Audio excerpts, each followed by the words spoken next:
Hey everyone, welcome back to the layout.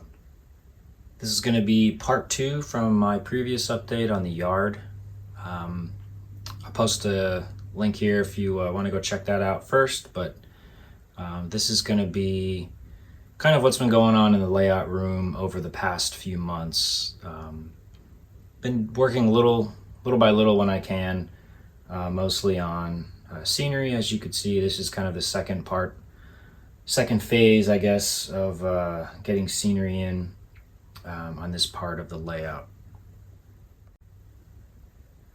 I guess right away you could see I've been working on different grasses and bushes along this section here, which took a lot of planning because I really wasn't sure how far the structure was going to come over here into the to the left. I want it to be a pretty large structure, so this is kind of the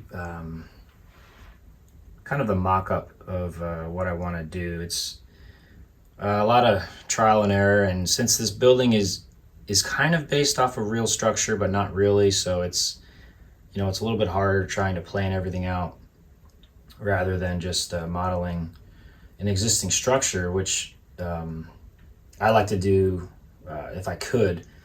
It just makes it a little easier on the guesswork, but yeah, I'm just kind of trying to incorporate every part of the structure as far as the finished products going on box cars, which I'm going to do now, which will be here. I've also added a kind of a storage track in the foreground where that blue box car is sitting. This will be kind of overflow storage for the facility, yeah, so it'll fit about three loading docks there for box cars, and you could fit about 3 or 4 whether it's coil cars or extra box cars in this foreground track. Nothing really new over here for the transload. I did order a kind of a mobile unloader for these hoppers, which the one track will be receiving road salt, and it needs to be unloaded not the typical way here with the pressurizing the cars and going into these dry bulk trailers. So I found this pretty neat mobile unloading. I ordered it through Shapeways. There was an issue with the printing, I guess, so they refunded me my money. And I figured, you know what, I'm just going to go ahead and build my own. I'm going to build kind of a in the ground or in the cement unloader. So it'll be kind of cool having the cars having to be moved back and forth over the unloader. This is what I'm gonna try to build. I found it on just a random picture online. It does add something different to the operation. I think I'm actually gonna keep a dedicated switcher over here. So for an op session, the locomotive will be staged over here. There's pretty intense switching over here during an op session, so it'll kind of save a little time rather than coming all the way from the yard.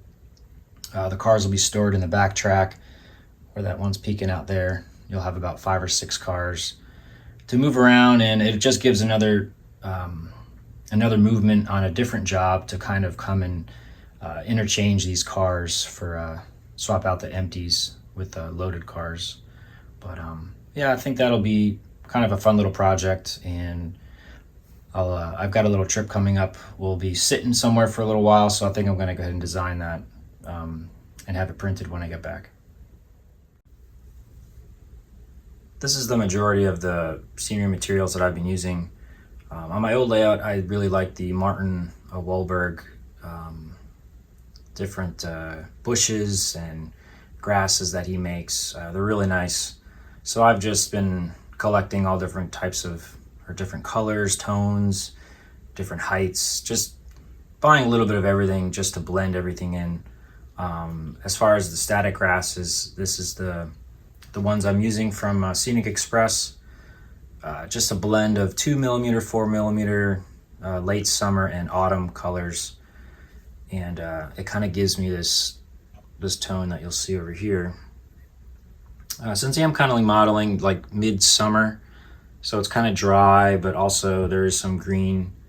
So you get some high grasses that are kind of dried out, and then the low stuff, which is a little bit greener. And you know, I think it blends pretty well into the backdrop. And moving to the right here, we've got more of the bushes and the overgrown areas, kind of giving a little bit of a scenic divide between the main line in the front and the soon-to-be coil facility here in the background. Moving over to the road, I definitely wanted to incorporate a crossing here on the layout.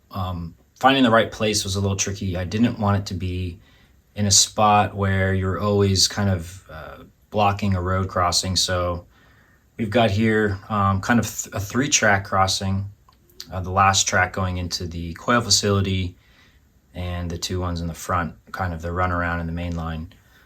Since this is all industrial trackage, I decided not to go with the crossing arms or anything too crazy, kind of like an old school rundown crossing signals here. These are actually the Details West kits. Really nice kind of metal kits to build. I did do a little bit of modifications to them. I added some brighter, small 0402 LEDs inside them just to give them a little bit more brightness. I've got one here in the front and one in the back.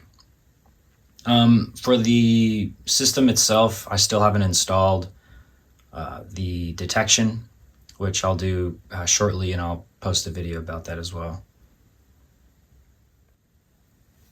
The road itself is kind of a blend between some grout and some drywall spackle. Just tried something new, give the road a little bit of texture. I found this really cool prototype photo of how they kind of patched the asphalt over the crossing, and since it was on a curve, it was pretty interesting how they had these cutouts like you see here, kind of this offset staggered cutouts, and it looked like maybe that was easier for the paver, I guess, I don't know, but this is kind of what they did, and I thought that was pretty interesting. So I just kind of used a gray black and kind of painted over the grout to give it that newer asphalt look. And I still have to, you know, detail the roads a lot more and add in my stripes and the line here for the crossing. I like to paint that using, I kind of stencil it out and use an airbrush or a sponge and do that. So that's another project I need to work on. Over here at Home Depot, this is where the center beam cars are unloaded. Looking at the prototype photo, I mean, I really have just a small little space here compared to, you know, the prototype where they could probably unload about 8 cars or something with a huge lot to store all the material, but kind of compromising here with a smaller space. I went ahead and used the spackling material for the darker asphalt look, and I actually used the same material that I used over at the Transload, that drywall spackle for the concrete center pad, and I poured that first and then went ahead and came in behind it with the grout. I just kind of have it laid in for now. I do have the cut-ins for the lines. You can't see them yet, but I'm going to weather these pads a little bit more and define the expansion joints. But I think it came out cool. It definitely, in person, you could definitely see the difference in texture, and it really looks like, you know, kind of cement concrete against asphalt. Also started working on the fence here. I wanted to kind of divide the road where it transitions into the backdrop. So I went ahead and used these privacy tarps or whatever they are. I just used, they're actually just garbage bags, blue garbage bags. I folded over maybe 4 times and glued them to the fence. I'm just using the Alcom Scale Models etch metal fence. I really like these. They're easy to put down, and they look good when they're painted. So I have a few more here. I need to do this front all the way around the curve, and we'll have some gates over here to the left where it kind of goes back into the main line. But I used some, let's see, for the posts I used some styrene strips or tubes, and kind of painted it all up there. But yeah, came out pretty nice. The other part of the Home Depot distribution area has this building for unloading these 60-foot high cubes. So still have the mock-up structure in place. Was kind of looking for the right materials to use. The real building is actually kind of like a block, painted block. So I was kind of searching for a styrene option, and then decided to go with this kind of laser cut cardstock. It's got an adhesive backing. I'm gonna give it a try. Kind of see it there. The block looked, it has like nice weathered, each block is kind of weathered a bit, so I think that'll look pretty nice when it's painted. This is where I got it from. You could check them out. They have a website, and really good prices too. I got a bunch of them, more than enough to do this structure. One probably to test different colors, different ways to weather it, and then go ahead and build the structure itself, just so I have some extra. Well, that's going to be it for this quick update. Mostly just to show some scenery that I've been working on. Again, more planning with the structures. I hope to start getting the Home Depot one built fairly soon. I've got a lot of weathering to do. I've been kind of in a weathering mood, so I've got a lot of rolling stock from the previous video to weather up. So I've been stocking up on my supplies there. Signaling system, which I have almost everything I need for that. I need to build the signals, and we're going to get working on that. That'll be kind of an exciting, neat feature for the running different ops sessions. But again, thanks everyone for hanging in there. Thanks for watching, and we'll see you next time.